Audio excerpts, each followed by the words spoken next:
এই যে সকালবেলা ঘুম থেকে উঠে বাসি কাজগুলো প্রথমে সেরে নিয়ে তারপরে এখানে আজকে ভেবেছি রুটি বানাবো। প্রায় দিনই ভেবে থাকি যে রুটি বানাবো, কিন্তু সময়ের জন্য হয় না, কারণ রুটি বানাতে অনেক টাইম লাগে, তার জন্য আর হয়ে ওঠে না।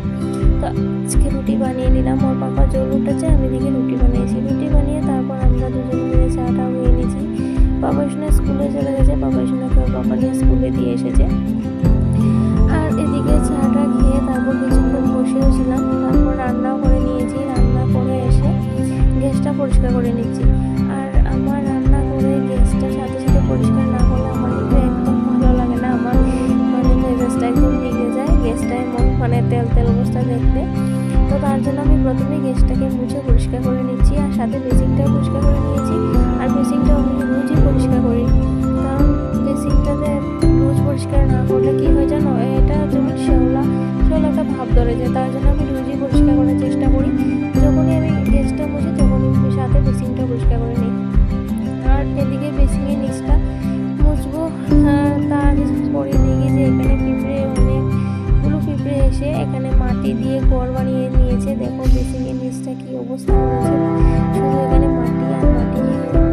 তো এগুলোকে ঘষে ঘষে সারাচ্ছি মাটিগুলোকে, কি অবস্থা করে রেখেছে দেখো।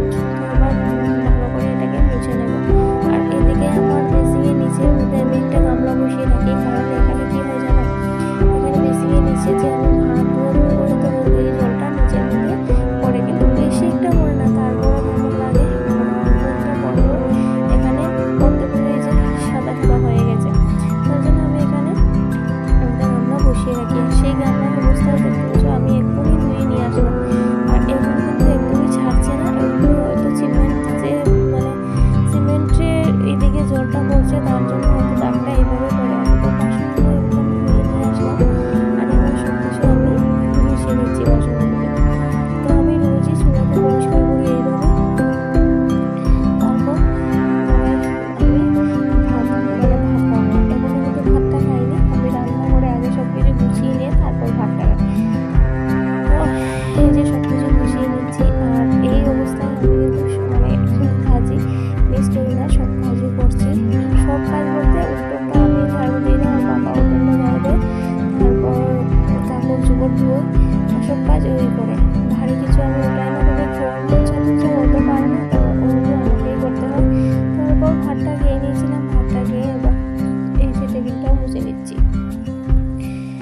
তো টেবিলটা মোছা হয়ে গেছে, এবার এই যে ঘরটা মুছবো। আর এই রান্নাটা আমাকে কিছুদিন আগে এনে দিয়েছিল ওর বাবা, কিন্তু একদিন কি হয়েছে, এই রান্নাটা